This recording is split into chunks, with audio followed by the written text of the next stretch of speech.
We're here to talk about, is the UK okay? Now, I have faith in people from the UK. I've got two very fine men here, the Patriotic Christian and, of course, the legend, the Thunderous from the UK. One. And yeah, I think these guys are willing to speak up. They're willing to stand up. They're willing to organize. They're willing to say what needs to be said. And with people like that, the UK is going to be okay. But I do think it's going to be a fight. And things are a bit bleak right now. So we'll start with you, the Patriotic Christian. Rowan, how are you doing? Welcome back. Yeah, not so bad, not so bad. Been very busy. So a lot of activism. So I said, going back to the end of last year, 2025 was the year of awakening. It was when Britain needed to wake up and to see what is actually going on in the establishment and outside of the establishment and how bad it has actually got. 2026 is the year for action. This is where we need to topple this government and ask for change. We need change, not in 2029, not in the next general election, but now. So that's where I stand. So I've been busy. I've been out. Well, we'll talk about that some more because I think that'll be very interesting. And Thunderous, how are you doing?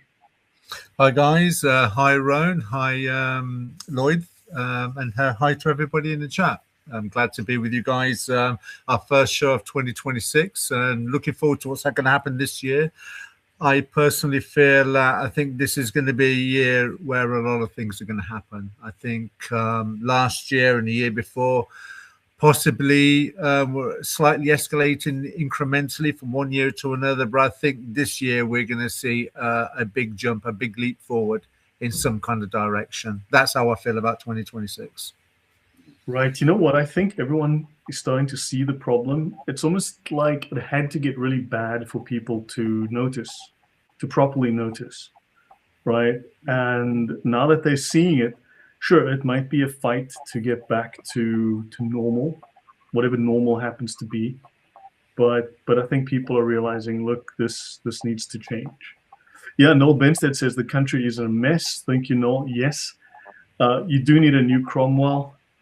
Yeah, you need good leadership. I mean, I'm not sure if Cromwell is the best example, but you do need strong leadership. You do need strong Christian leadership. You do need to stand against Islam. Yeah, you need a new Churchill for sure. Yeah. And Sergeant Grinch, thank you, Sergeant Grinch. He says, may God continue to bless this channel. Yeah, this week's going to be a busy week of talk. Thank you. Thunderous, you were going to say? Yeah, I think a good litmus test, a barometer when you're reading comments, as I have been doing over the past few years, is when you start seeing people who don't have a faith in an intelligent designer starting to say there's something wrong with the world. Or you're finding a consistent pattern of people saying basically the same thing of other religions as well, saying there's something wrong with the world, there's something not quite right. When you're finding so many people of a different worldview coming to the same conclusion, not just about what's taking place in England, but what's taking place in America, what's taking place in Europe, what's taking place in Australia, what's taking place in the Middle East, what's taking place in Ukraine. There's a pattern between all these things that's taking place. And another pattern is the response. Because fundamentally, as human beings, whether the atheist or the Hindu or the Sikh wants to recognize it or not, Genesis 1:26 says that we're made in God's image. So we reflect God's qualities. Okay, that's our worldview between the three of us. So it's only natural for us to look at things that are wrong and respond to that, because we're reflecting God's qualities when we do so. Other people, they may not accept that, but they are responding in the context of there's something not quite right with the way the world is. Yeah, and it's a good thing we're not made in Allah's image, because then you'd have two right hands and you'd have one shin and a vagina clinging to your thigh. And 99 different names. Yeah, that can get a little confusing. So he's got sort of like Jay-Z problems. He's got 99 names, but Jehovah isn't one, or Yahweh isn't one. That's it. Adonai isn't one. Yeah. Noel Benstead says the king is a traitor and the entire elites are Islamophile, idiot or cowardly. Maybe Cromwell isn't the best example, but as you recognize, the entire government is rotten. Yeah, you know what? Let me show something with King Charles. They're not the real royals anyway, by blood. They are. You know what? They actually are, because there was lots of cross marriage. This is normal within the history of royals. So Bog Katie says, greetings from Canada, watching the UK with great sadness and concern. The Church of England has fallen. Yes, it has. Yes, it's a surprise stream. Sorry, guys.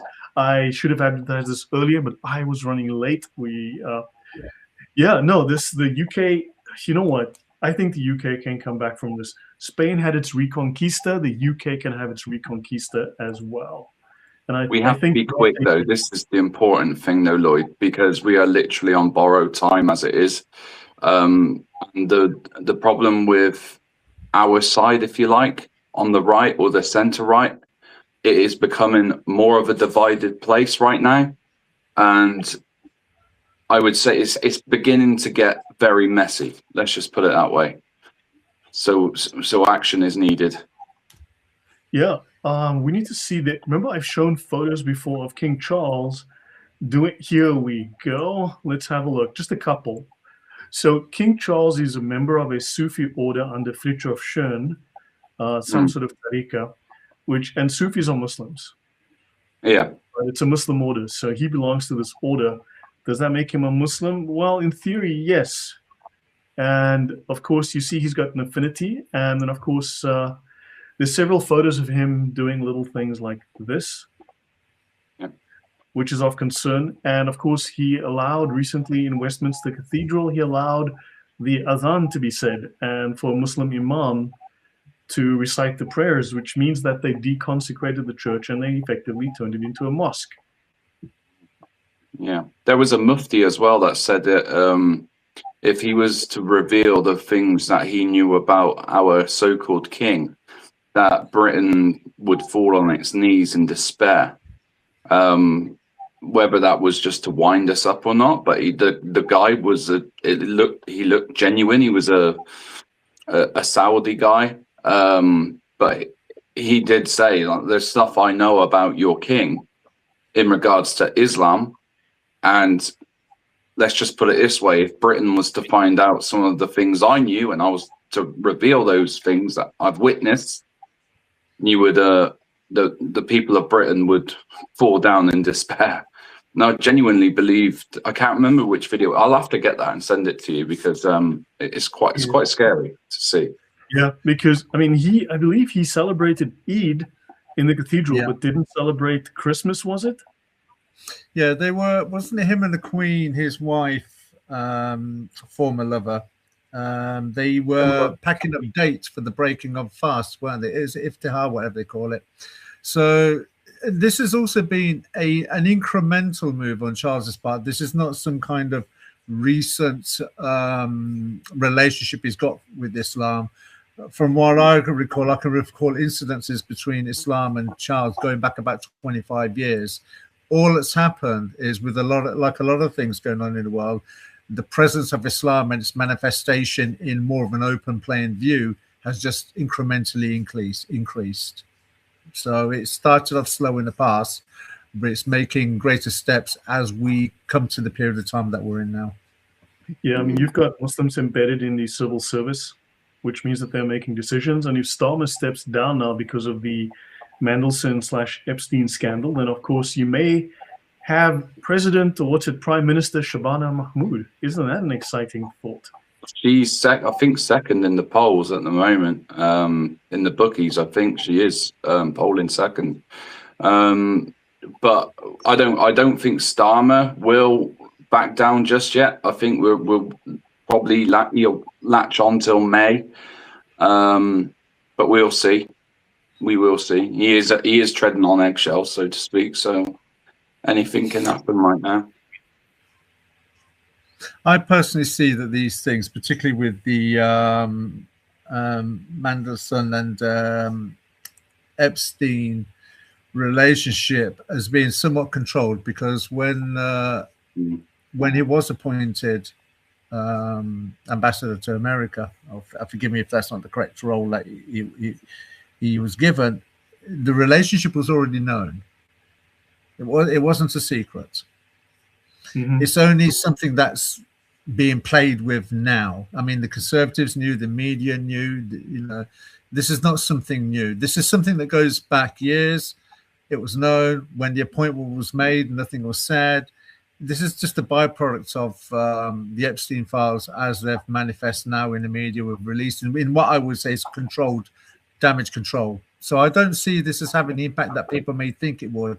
I see this as very much the same way as when, you know, Yasser Qadi made the comments about the holes in the narrative, and I think a lot of people were expecting a big avalanche of people becoming ex-Muslim and leaving Islam because the narrative wasn't true in light of the facts. But I said on the Gin and Tonic show, and you may recall, Lloyd, that I said that this won't have any effect on Islam. Maybe 1% it'll have an effect on, but they were probably going to leave Islam anyway.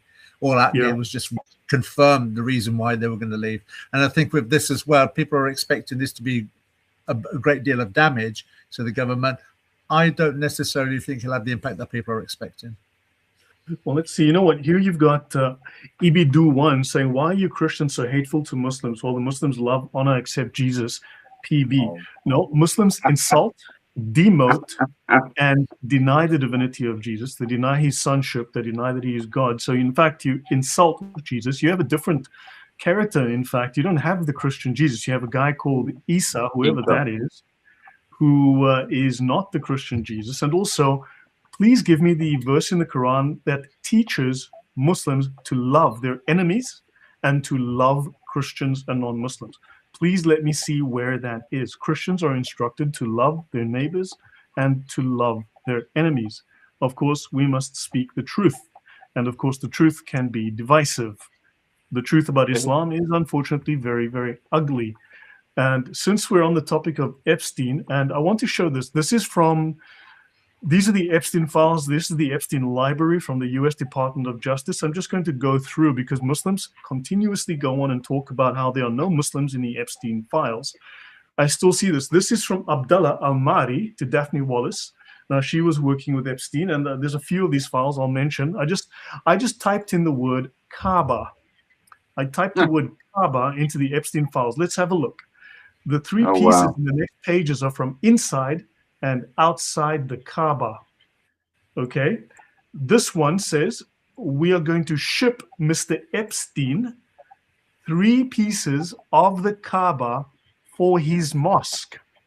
I've seen this. I've seen that they did ship material from the actual. We will ship some pieces of the Kaaba. They're sending this to Jeffrey Epstein for his little temple on his island, and they're calling it his mosque.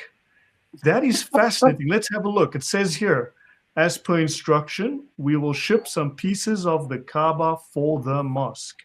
These are the pieces you'll be receiving. Let's have a look. As per instruction, we will ship these pieces for the mosque.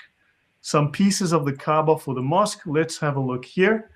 The 3 pieces are from inside and outside the Kaaba. The best photos are just the below photos that illustrate where these pieces are from. The exterior of the Kaaba, the interior. Why are Muslims in Saudi Arabia sending Mr. Epstein pieces of the Kaaba, the holiest place and relic in Islam, for his mosque? Thunderous, do you want to maybe hazard a guess here? Well, the thing for me on this is this not some kind of form of shirk? I have no idea. What do you think? I mean, only 3 pieces, not the whole Kaaba? Well, it doesn't matter how many pieces, but to treat it in the way that they're doing is kind of giving it some kind of veneration, maybe beyond what Islam says. It's not idolatry. For me, this personally feels like, at what point is this not some kind of idolatry and therefore shirk?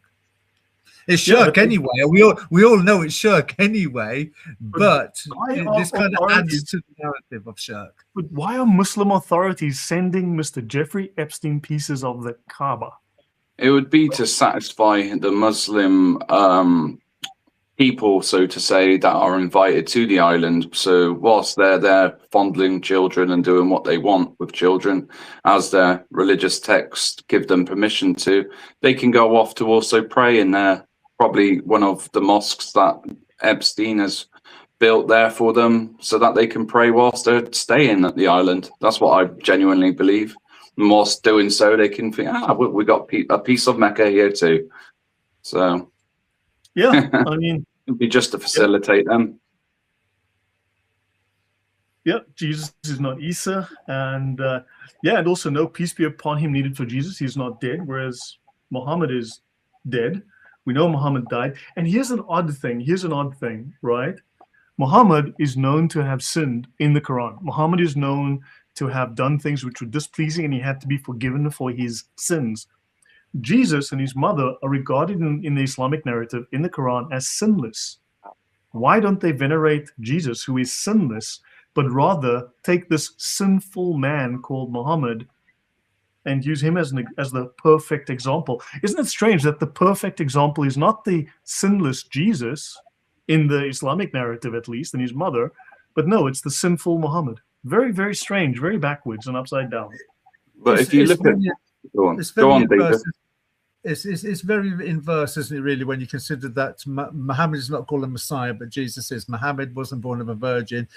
His parents died when he was very young, but Jesus was born of a virgin. Jesus was given works, powerful works, that clearly were a testimony that he was an agent of God, whereas Muhammad wasn't given any powerful works. Jesus was prophesied, Muhammad wasn't prophesied. Time is based on Jesus, nothing is based on Muhammad. So, you know, if you're going to do a man-to-man comparison, Muhammad's not even competition. When you consider the verified secular sources that testify that Jesus existed and was executed, in comparison to a man that came 540 years later, where history is scant on evidences, that should be evidence in itself, because all you've got at best is circular reasoning. Muhammad is a god because the Quran says so. The Quran is from God because Muhammad says so. Yeah, not only that, let's use common sense here as well, that through the eyes or worldview, including, well, through the law of Islam, Jesus committed shirk. So they, under their own law, they would have executed him by now, even in today's world. So if they love him that much, then they really need to look at what Jesus said in the gospel and what he has actually, you know, preached to the disciples through the gospels of Mark, Matthew, Luke, and John, and you will see that he's committed shirk. So they can't love him that much. Yeah, maybe Muslims can point us at the Injil that they claim as the true story. If we can get a copy of that Injil, would be great. Thank you. The testimony of 1400 years as to the impact of Christianity on social culture and laws around the world, and in comparison to Muslim countries that have had 1400 years to establish the Sharia, and all you ever see is Islamic countries being countries that produce nothing. They're always at the bottom of any ratings as far as education, healthcare, and human rights are concerned, in comparison to Christian countries. So the legacy of Islam and the tidal wave of Muslims moving to secular lands where Christianity has been established speaks volumes in itself. Of course, it does. And whilst we're on the topic of Islam, quickly, I just wanted to say something, because this is a massive topic that's going on in the UK, and this ties in with the title of, you know, what we're talking about on this show. Now, Islam is a massive problem here in the UK, and what really does wind me up more than anything is when even GB News or Talk TV or the likes of Nigel Farage or people who pretend to be on our side, when they talk about Islam, they'll talk about the grooming gangs. They'll say it's a cultural problem. It's a geographical cultural problem. They'll say it's a migrant problem. It's not any of those things. The whole thing, you have to look at the root. If you're going to kill a toxic plant, you need to take out the root. Otherwise, if you don't, it will keep growing back. And the root of it all stems from Islam. It is stuck in the 7th century. It will never change. It doesn't want reformation, doesn't seek enlightenment.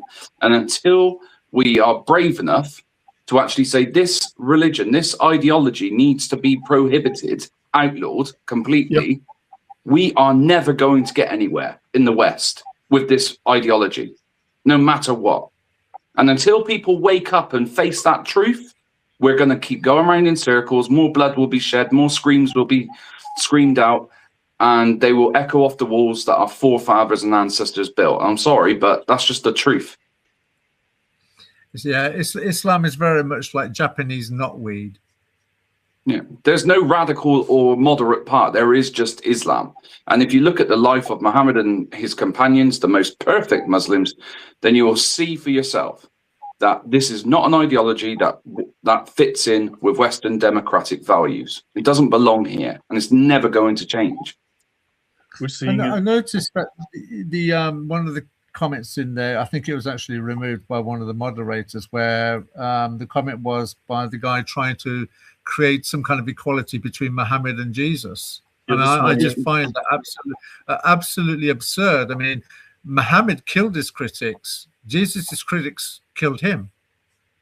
You know, the legacy. I mean, when Jesus died, all the apostles and the disciples, they died for their faith. They were murdered for their faith, and they went spreading the message of Christianity and peace. Whereas Muhammad, as soon as he died, what was the first thing that took place? It was the Ridda Wars, the wars of apostasy.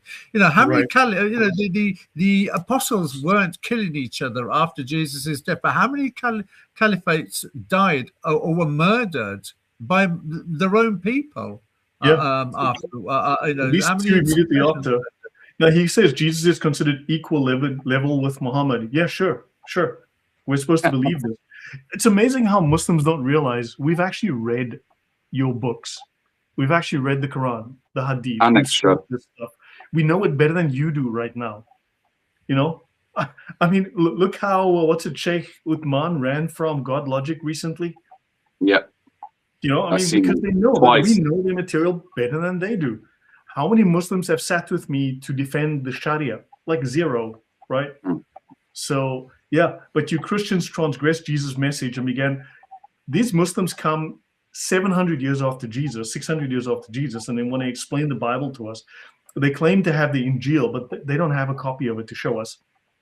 They don't have Muhammad's Quran. They don't have Uthman's Quran. They don't have any early Qurans. It's like, this is crazy. So here they go around making up stories they can't prove, and they can't even prove that Mecca existed in the 7th century. They don't even have evidence for their own claims. Well, and a sheep ate a piece of God's words as well. Don't forget, under Aisha's pillow. The comment from the comment from the guy was that you know, Christians transgress Jesus' message, but then you claim the Bible is corrupted.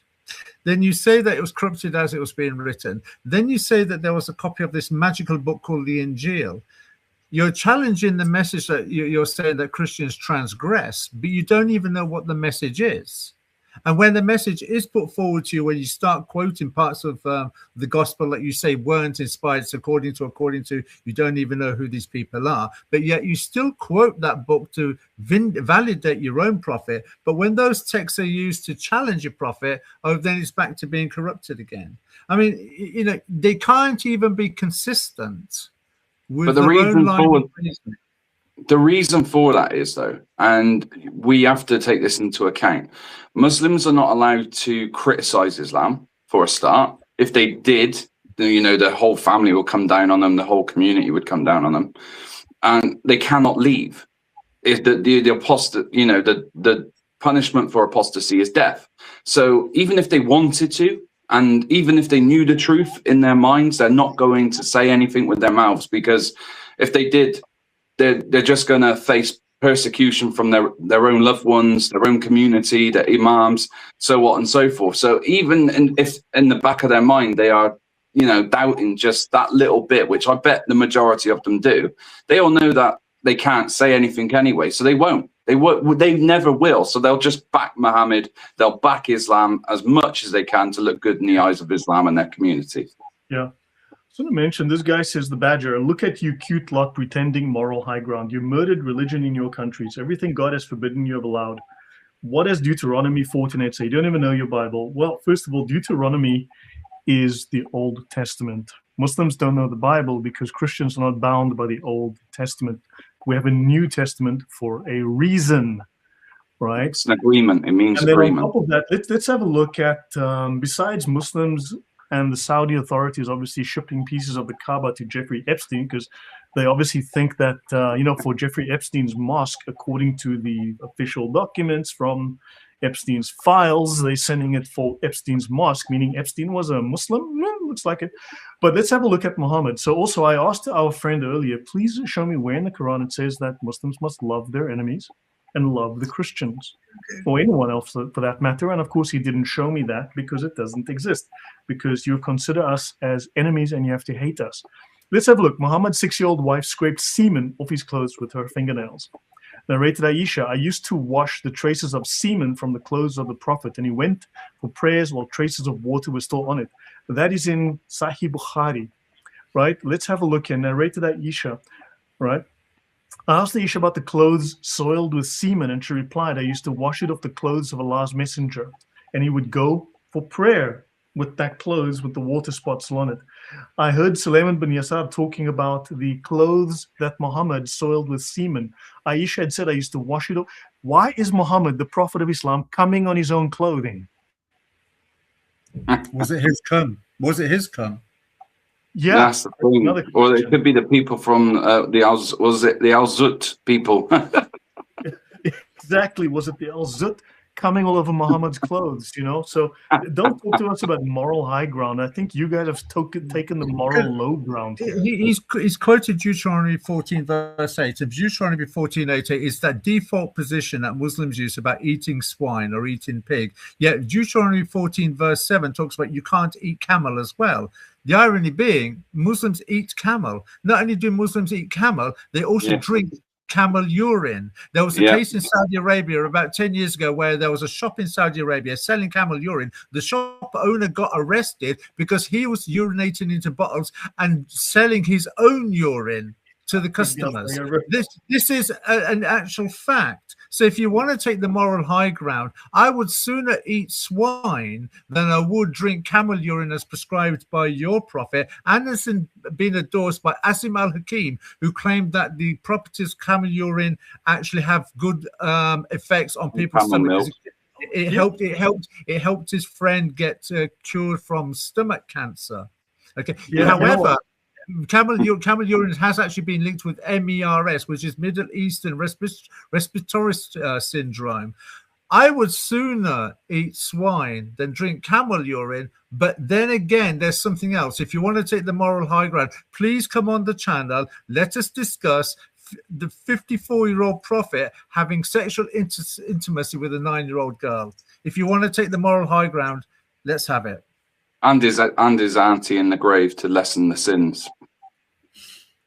And then there is more as well. And it's not just the camel urine neither. There's that verse as well where there was menstrual clothing and pieces, dead animals in water.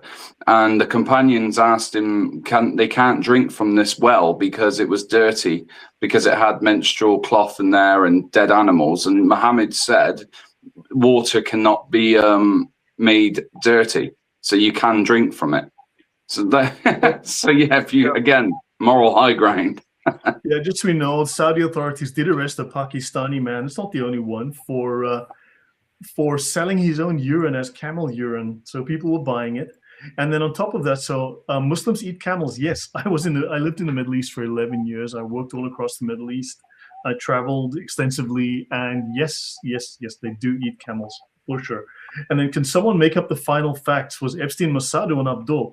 Well, I mean, look, why is he being shipped pieces of the Kaaba for his mosque, as is written in the emails? Right? That's an interesting question. Let me just go here to this. Hold on. He says there's one thing he says where he says. There's one thing where Epstein says, hold on. I think he says, I don't like Mossad. He actually does say, well, I don't like Israel. I think he says at one point in the files here, I don't like Israel. And he says, at all. It's in there somewhere. He actually says he hates Israel, right? Epstein actually says that. But, I mean, yeah. So. I think that pretty much answers that question, doesn't it? Yeah, pork is actually in Poland, here where I live. Pork is actually the default meat that you buy. Yeah. So, pork is very popular here. And everyone thinks the Polish are based. Everyone thinks the Polish are awesome. But people should realize that the Poles obviously haven't allowed any immigration. They haven't allowed any of these illegals. They haven't allowed any Islam. And everyone goes, the Polish are awesome. The Polish are amazing. The Polish are also Catholic. So yeah, and they love their pork. So yeah. So where were we? So yeah, there was a few things that you sent me to talk about, Thunderous, before we get to what's happening in the UK today. But looks like it's becoming important to take former jihadis, guys who were arrested for jihad bomb plots, and make them councillors in the local elections. Yep. Yeah, this has become a normal thing. We're seeing a lot of jihadists standing for MPs in their local areas that are heavily influenced with the Muslim households. And of course, we know that they're told by their imams who to vote for as a family or as a block vote, which again is concerning, because if you can get Labour in with a 22% turnout or whatever it was that actually voted, then just imagine what you could do with a population when if say the Muslim population had a political party and they're demographically 25% of the nation, with the divide that we have right now, they could easily take power and get a party in easily. So they're voting along religious lines, they're voting along clan lines, they're voting along family lines, and they're starting to form their own political blocks. I mean, we've seen numerous videos where they said, look, we need to stop being used. We need to form our own political parties, and we need to make ourselves seen and felt politically. I think it's quite an insidious move, because they've obviously looked at things legally as to whether they can get somebody elected with his particular background and history. So they've looked at things legally from the perspective of his convictions and such were all abroad, not in the United States, not in the United Kingdom. So that gives him legitimacy in this country. As you say, he's gone to a particularly dense Muslim area in order to get the vote as well. So that precedence will be seen if he gets elected, that other areas like Luton, Leicester, Bradford, Rochdale, all the other areas will follow suit. So now, this for me, yet again, and I repeat myself from so many previous shows, goes into the work that Lloyd's done with reference to financial backing from Arab oil money abroad in order to establish a strong foot or stronghold within Islam. So you're seeing the manifestation of it now in a more open. This is what I'm saying. It's becoming more barefaced. This is what you're seeing now. I mean, they banned her. Sorry, go on, please. I was about to say, and effectively, what we're seeing is the memorandum of the Muslim Brotherhood being played out as they planned. Yeah. I mean, Eva Vlaardingenbroek, they've barred her from entering the UK in the public interest. Of course, they won't release the documents that say why they bought her. It's in the public interest, so then, of course, it should be public reasons, but it's all secret. But, of course, yes, a jihadi who's committed crimes and who was convicted on terrorism charges, they've just basically said, okay, look, it's fine now. You can plot to blow people up, and we'll give you a reward for it. But she's committed no crime, and they won't let her into the country. So she spoke at a Tommy Robinson rally on September the 13th on stage, and she wasn't even planning to come to the UK, but she had a visa anyway, and they revoked it and they sent her an email. I seen a video she did with, I think it was Tucker. What's his name? Tucker Carlson. Tucker Carlson. And, and she was explaining what had happened, and that she had literally had no plans of coming to the UK whatsoever. And out of nowhere, this email just popped up saying, we are taking away your visa. But not only that, you will not be allowed to enter or apply for another one. And they gave no reason for it. But the only reason that she could think of was that the last time she was in the United Kingdom, she stood on Tommy Robinson's stage and gave a speech. Crazy. And yet the left that are looking to, or the people or the parties that are looking to block her entrance into the country, they're very much the same people who are looking to try some kind of legal loophole to get Shamina Begum back into the country and established as a British citizen again. And we had that other guy come. as well, didn't we? What was his name? Oh, the Egyptian guy. Yeah. He was okay to come in. Keir Starmer didn't mind that, but yeah, they fought tooth and nail to get him back from Egypt. But yeah, with this Dutch Catholic, no, you said you're friends with Tommy. Well, you spoke on his stage. We can't have that. You're gone. Yeah, you know what Tommy said a couple of days ago? He said that all of these Muslims that are coming in on the boats and the dinghies, many of them are actually members of Islamic terror groups, members of the Muslim Brotherhood, from different groups that are all affiliated with the Muslim Brotherhood. And much of the crime, much of the disruption, much of the issues that they're causing is part of a deliberate disruption campaign. It's basically stochastic warfare, creating chaos, right? Creating disruption, creating media confusion, and so on and so on. So these people are actually coming in and deliberately causing issues. I mean, you're bleeding your economy dry, you're stealing jobs, you are also bleeding the capacity of your NHS, because you can't get a medical appointment because they've got to the front of the queue. So they are doing various things that are affecting on a wartime. In a sense, it's a war strategy that's not kinetic, but it is in many ways economically, socially, culturally, undermining your culture, attacking your culture, and they are doing it as part of a strategy to destroy the UK. I think it's to destroy. I think that what will happen is, in my estimation, from what I've been saying over the past few years, is that so this has all been a deliberate strategy end game. It's pushing people to what people say is the far right. When all you're doing, or most people are doing, is just vocalizing an opinion about the injustice that they're seeing. Now, one of the things that came out in the news last week in the media, and I don't know if you know about this, Rowan, maybe you can add a little bit more to it, was that the government are going to allot £500,000 or $500 million pounds for housing, to build new houses. And one of the first people that they're putting at the top of the list of there for these new houses are the migrants, the immigrants that have come in. And they're saying that they'll be able to have these houses, but as soon as they get citizenship, then, because it's only a temporary arrangement, and then they'll have to find somewhere else to live. Well, that's kind of absurd, because if you've put them in a house and then they get citizenship, so that's already telling you already that they're going to get citizenship. It's not if they get citizenship, because many of them don't justify it anyway. But if they get citizenship, well, they say if, but we know it's a case of when. Where are you going to move them to? Because if they can't, if the housing is only, they're going to get a brand new house, you're going to put them in a brand new house. They'll obviously have to have all the furnishings and decorations and things as well. So there's a lot more than the house going into the situation. Then what's going to happen is they get their citizenship. What do you do next? Where are they going to go after that if you're going to unhouse them? That's obviously not what's going to happen. So there is plans for that. Yeah, this is an end game strategy, and all that's going to do is infuriate the indigenous even more so. And I think that's exactly the end game that they want. They're almost pushing people to go into a certain direction or to react in a certain way, because that is just like another slap in the face of people who have been on the housing lists in this country for like a decade, for 10 years, and they still are no further down the queue than when they first signed up to get social accommodation.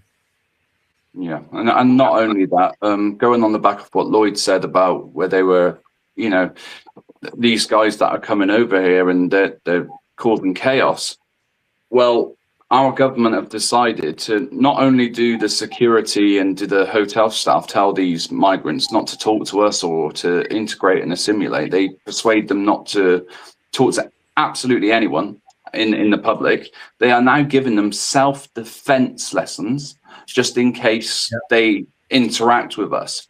But not only this, going to your point, which you've just made, Thunderous, about what they are going to do with these migrants, well, they have all actually got a blueprint already, which I spoke of a year or two ago in my group that I've got locally, where I said, here in rural areas in the countryside of Britain, we are going to see multiculturalism forced on areas that are predominantly majority white. And little areas like where I live, where it's nice and cozy, you've got award-winning towns, they win floral competitions. You never see a police car or anyone getting arrested, for heaven's sake. You can leave your car running outside a shop. No one will ever take it. Yet, the Labour's new plans now are to make it more diverse because it's too white for whatever reason. So they're going to force these illegal immigrants now into the only places that are left that represent the British identity and culture, and the only places where people look and go to retire. There's going to be nowhere left to go. Every single town, village, you name it, is going to look like London and a third world shithole, in effect.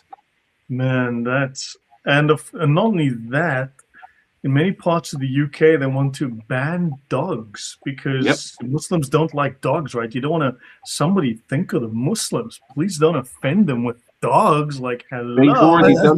This for me is a lot more serious than it looks. This for me is actually leading to something a lot more heavier, because when you start imposing your cultural or religious identity on another area so as to gain a superiority, you start off with the little things, and then what you do is then you add it, you escalate it, you increase it, you further it. So you start off with weak things like dogs, and then they'll use I forget the woman's name. She appears on GB News. She used to be a Labour spokesperson. I forget what her name was, and she was saying, well, she made the comments that, well, trying to downplay and say, well, it's the owners not looking after the dogs because dogs can be unruly, you know. So almost trying to it's not a Muslim thing. It's actually a dog owner issue. Whereas we've had situations in this country where a dog can probably behave in the manner that it shouldn't. That's not down to the dog, that's down to the owner, and by all means that can happen, that takes place. But that normally takes place in areas like towns and cities. It doesn't take place in rural areas. People in rural areas tend to have a sense of certain sensibilities and discipline. And there's more of an English cultural heritage in those local areas because they haven't been diluted. And yet you can see an end game strategy, because when you look at the demographic of the country, I would say the country's got to be about 75-80% white in the first place. So when you go to a country or when you go to a town or a city or a location, you're going to see a reflection of the demographic of the majority of the country in that town anyway. It's as absurd as when Hamza Yusuf in Scotland was making the comment of blah blah blah white, blah blah blah white, blah blah blah white, and we're seeing a reflection of that Muslims commentary in Scotland now being manifest in rural England in order to strip away its identity. And the irony in all of this is, I don't think Muslims want to go to village areas and live there anyway. No, because there's no local areas like where I live. There's no infrastructure like mosques here already. However, there is plans for one to be built locally. This is where they're looking now. So old churches where the fall of Christianity, although it is resurging back now, and I will be careful with what I'm saying to this, but where there are a lot of churches that are failing. So you can see now there's people like Muhammad Hijab and speakers that are setting up funding accounts where you can, you know, pay your what do you call it, the charity zakat, and you know, help build a masjid, and you know, Allah will give you a bigger one in Jannah. And they're literally buying every property they possibly can cheap, and churches are cheap, relatively cheap nowadays, and they are turning them into mosques or Islamic centers for learning. In fact, there's many churches that share it. David King says here, England Rothschild owned. I mean, you know, these are low IQ comments, right? This is so retarded. I mean, it's not a guy called Rothschild that is raping hundreds of thousands of British Gauls, forcibly marrying them, shipping them out of the country, torturing them, literally lining them up with 30, 40, 100 men a day, as is now coming out in Rupert Lowe's inquiry. You know, it's not a guy called Rothschild that invaded. These were Muslims doing it. These are Pakistani Muslim Brotherhood operatives doing it. You know, it's so easy to go, oh yeah, you know, the Israelis had themselves murdered because it suited the Rothschilds' agenda to get sympathy for themselves so they could take over the world. That is retarded. You have to be retarded to say stupid things like that. To go, England is owned by the Rothschilds. You've read too many conspiracy theory books that have no sense. You've listened to too many people. When a Muslim rapes your daughter, are you going to go, I'm going to blame the Jews for that? When 30 Muslim men rape your daughter, are you going to go, yeah, you know, the Jews did that? No, 30 Muslim men did it. 50 Muslim men did it. So you need to get your head out of your butt. Seriously. Sorry. Yeah, there's a lot of that currently going on, isn't there? You know, the anti-Semitism now is growing even higher. But that's, again, is a problem of Islam. This is why it's not just the grooming. It's not just the terrorism. It's grooming, it's mass rape and torture. It's everything. You just need the whole thing literally outlawed. And yes, it might hurt a few people's feelings. You might have a few people that are nice, that are Muslim. I'm not saying there isn't, because there are. However, we need to think about benefiting our own country and the safety of our children and in the future. Otherwise, we've got blood on our own hands. If we don't have the courage to stand up against this ideology and outlaw it, then we effectively are part of the problem. We're allowing this to happen. I think with the problem with people as well, and it's more common than what people realize, is that people can't seem to differentiate the difference between a Muslim and what the Islamic texts are. They don't realize that the issue is the Islamic text, and those who are educated to the point of to understand what it actually means. So what you're saying there is bang on point, Ron. It's not Muslims per se. It's Islam that's the problem. But people tend to think that when you use the word Islam, you're really referring to the people and not the ideology. So that's where the positives get thrown in. Islam, the ideology, is completely separate to Muslims as human beings. And I always make that clear, and I should have made it clear earlier. But yeah, this is what I'm saying. The ideology of Islam, it simply has to be prohibited. And I believe if the United Kingdom was to prohibit Islam from being practiced, preached, or whatever, and they marked it down as some kind of, you know, organization which is illegal, then other countries in Europe would follow. They would follow suit. But I honestly don't see anyone doing it. I think the problem, and I've said this to Lloyd many times over the years, the vacuum was created post-World War I after Charles Darwin, Francis Lyle, and Francis Galton. Charles Darwin, Charles Lyle, and Francis Galton. Those three men contributed to the change in the culture of this country. Their influences with Darwinian evolution and atheism created a vacuum in this country, which is where we got which is where England is now. This spirit, there is no spirit, there's no social cohesion anymore, because Christianity, objectively speaking, is what people, if you, this couldn't happen in the 60s, because people were still culturally the community was still held together by Christianity to a greater or lesser degree. The education system with Darwinian evolution and the impact of atheism has what's created this vacuum, and this vacuum has allowed Islam to come in and replace it with this ideology. That's what's happened. And the atheism has actually divided people, not united people. And it's no surprise now that you're finding people who are once vocal atheists now coming out and into a greater or lesser degree accepting Christianity. Hirsi the Somalian, I always forget her name, Ali, she is now accepted as a Christianity. The apostate prophet identifies as Christian. And Dawkins himself comes out as a cultural Christian, because there's a reflection now that atheism and Darwinian evolution haven't come up with any answers, or hasn't improved society in the slightest. No, if anything, it's harmed it. A couple of things. I mean, lately I've had a lot of trolls on the channel. I mean, this is normal. So look, just for the trolls against these Muslim trolls, just so you know, Let's actually go here.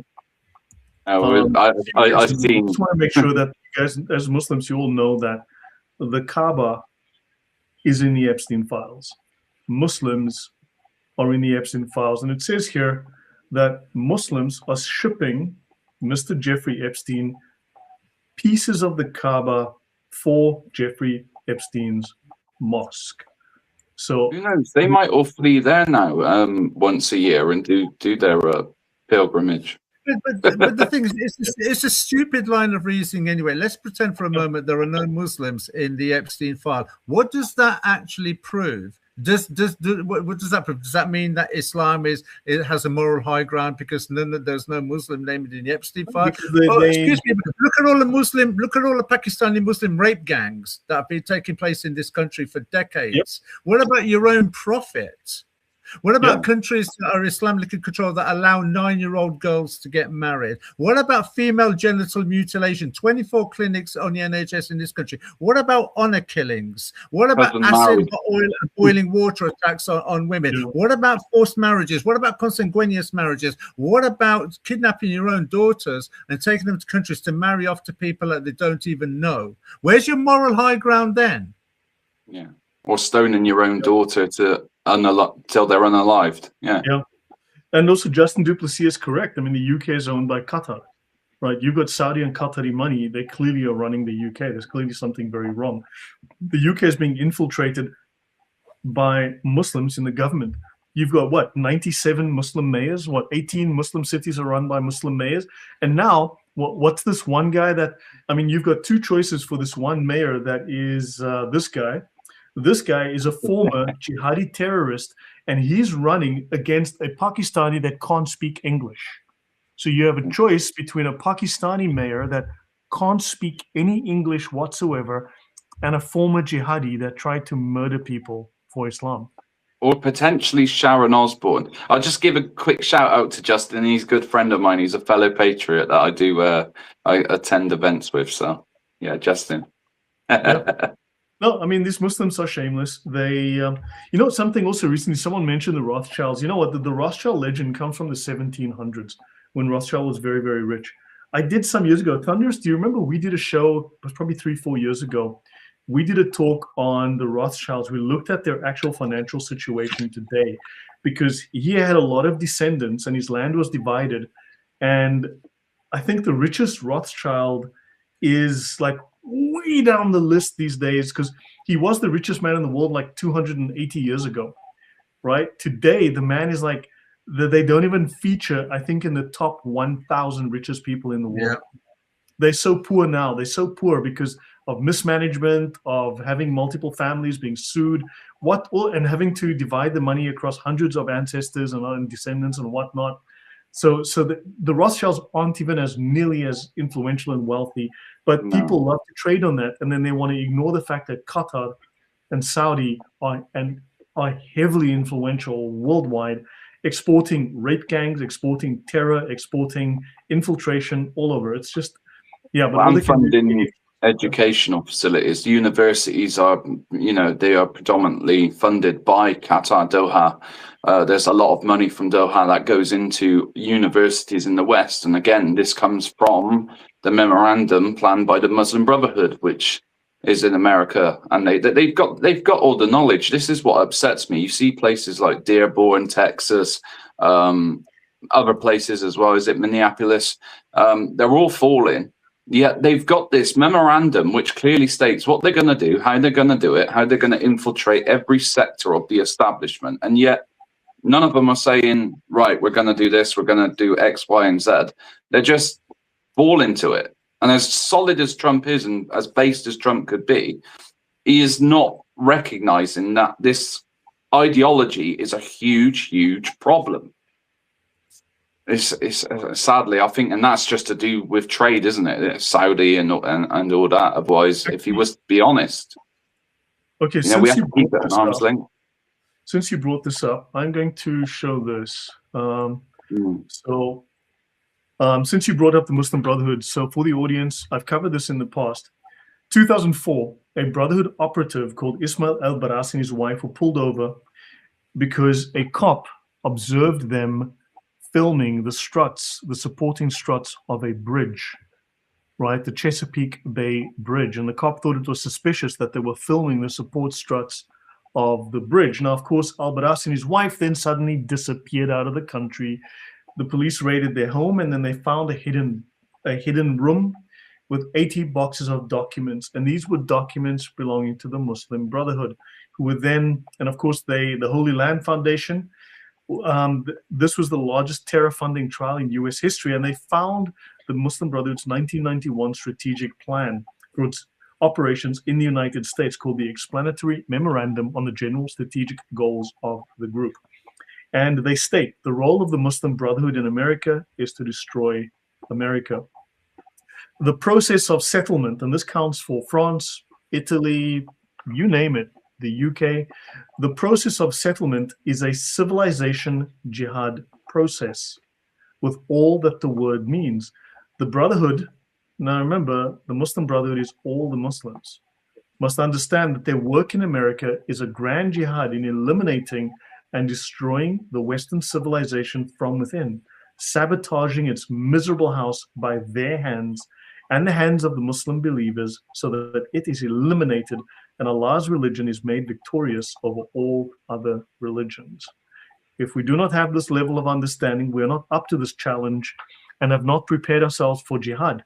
It is a Muslim's destiny to perform jihad and work wherever he is, wherever he lands, until the final hour comes.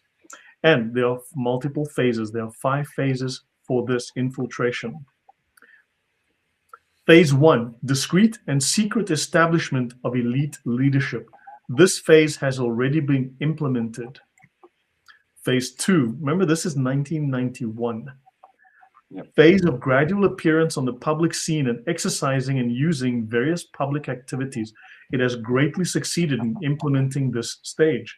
It has succeeded in achieving a great deal of its important goals, like infiltrating various sectors of the government, gaining religious institutions, embracing senior scholars, gaining public support and sympathy, and establishing a shadow government, a secret shadow government within the government.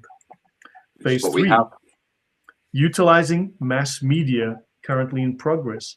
Phase 4, open public confrontation with the government through political pressure.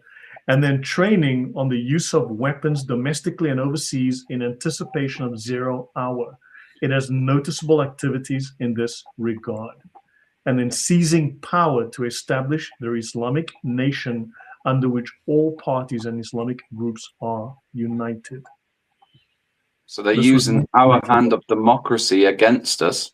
And one imam called this, because this was brought up in a discussion with an imam, where a Muslim started talking about the memorandum and what phase are we at.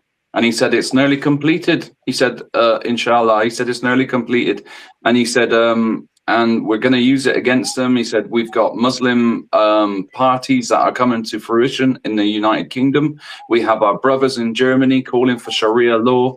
And he was going on about, and then he come up with this he come up with this phrase called soft jihad. He said, at the moment, we are in the phase of soft jihad.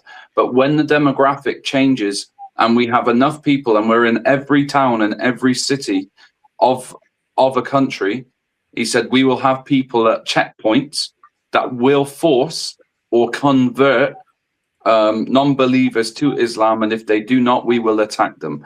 And they also went on to talk about sleeper cells, and if they went and talked about how they are going to be active and given the nod, which will strike fear in the hearts of the disbelievers and the unbelievers, and how this is all going ahead. And apparently the UK know this, the US know this, and there are already terms of surrender being drafted behind our backs, apparently,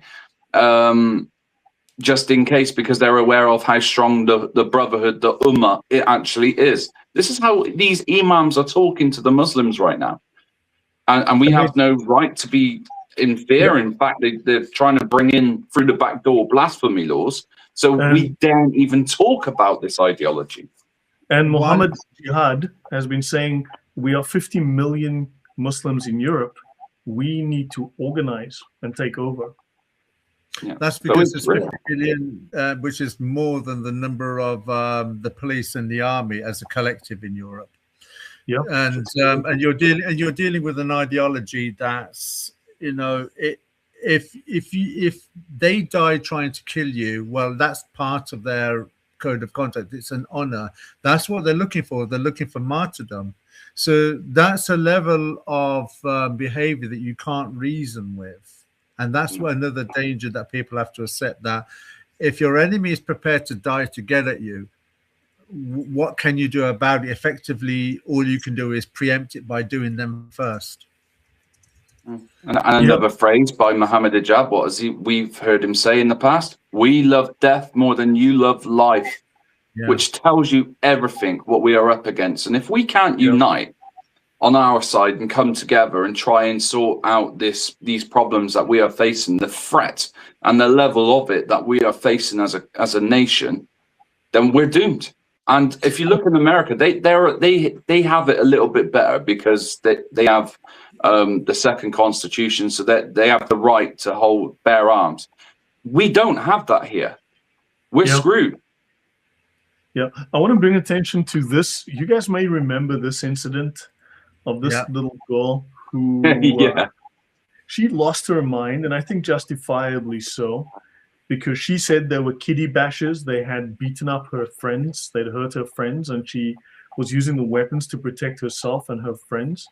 Well, just so you know, this couple that they threatened are now in court on sexual assault and assault charges for having sexually assaulted and assaulted these girls. That's what I've been reading about. So the couple that attacked them, right, are in court on charges for actually assaulting these girls. You won't see that in the mainstream media. Yeah, one has to wonder why, right? One has to wonder why, you know. And then another thing as well. Right, so, but he was threatened by an axe-wielding 12-year-old girl, right? But apparently now things have changed and the story has been changed. So now it turns out that these people were the perpetrators. And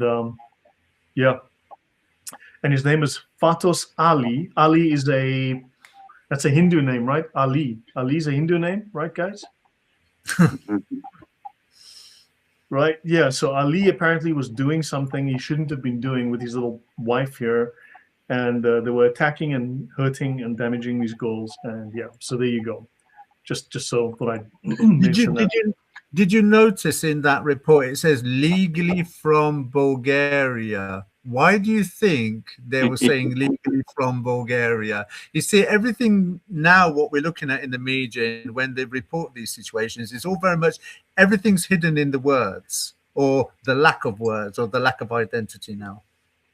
Welsh choir boy, Axel Rudicabana. Yeah. Turns out he's a gangster. And so, and the snap here says, I'm waiting for you, whore. Get in my car. Wow. Interesting. Yeah, he legally immigrated. Isn't that interesting? Yeah. So there you go. So things are a little funny about, so look, I mean, the truth comes out. It turns out that, look, the thing is, if the people are not going to be protected by the police, the people are going to protect themselves. And I think this is the way it's heading. People are realizing we're on our own. And you're going to start seeing people taking the law into their own hands. What choice do they have? Exactly that. One thing as well that I've been talking about a lot recently is the lack of reporting surrounding lockdowns. I'm not talking about lockdown drills. I'm talking about official state lockdowns that have happened within nurseries, primary schools, secondary schools, colleges, and universities across the United Kingdom. Now, I did a Freedom of Information Act across all authorities in the United Kingdom. 18 of them refused to hand over information. These 18 happen to be the most heavily influenced and multicultural areas, by the way, so surprise, surprise. But I managed to work out a median range and had some reports of staff leaving work because of PTSD, kids scrambling through broken glass to get to their parents. And I worked out on average that since the start of the academic year of September to the current day now, here in February, there have been over 1,400 school lockdowns, official school lockdowns, yet no mainstream broadcasting outlet has spoken about it. Not one. And all the other small ones that I've managed to get and put in a video have been put in local news, but they're at the very bottom of their websites and they never reach the algorithm. You have to search for them in order to get them. And some of the stories, Lloyd and James, are absolutely shocking of what you see and what has happened. We're talking guns, threats to blow up the schools, absolutely all sorts. It's disgusting. They won't show it. I can well believe it, because we had that situation in Milton Keynes with Dean Tanger School where there's a migrant hotel a mile away and they were walking to the school, filming the children in the school. The parents, I think it took them weeks before the police actually finally turned up. And the response from the police was, this is just their culture. That was the official line from the police from a school in Dean Tanger, Milton Keynes, which is very much nearby to where I live.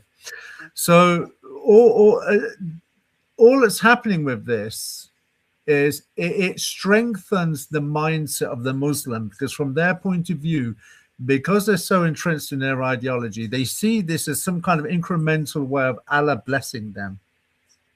Okay, this is Allah, and so it fortifies their belief system and emboldens them to continue in the manner that they are.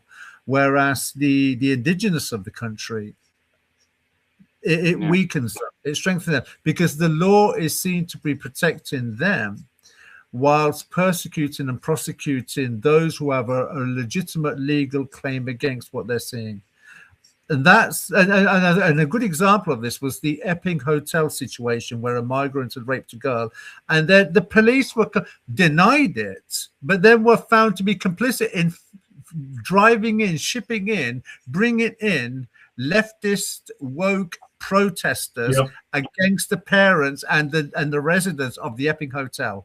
They denied it until footage came out of these protesters were being shipped in by the police. When your police are working against you, when the police are working against you, which means the government is working against you, where else do you have to go? Yeah, exactly. You have nowhere to go.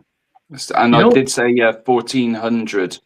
I was referring to someone in the chat. Yeah, Catherine.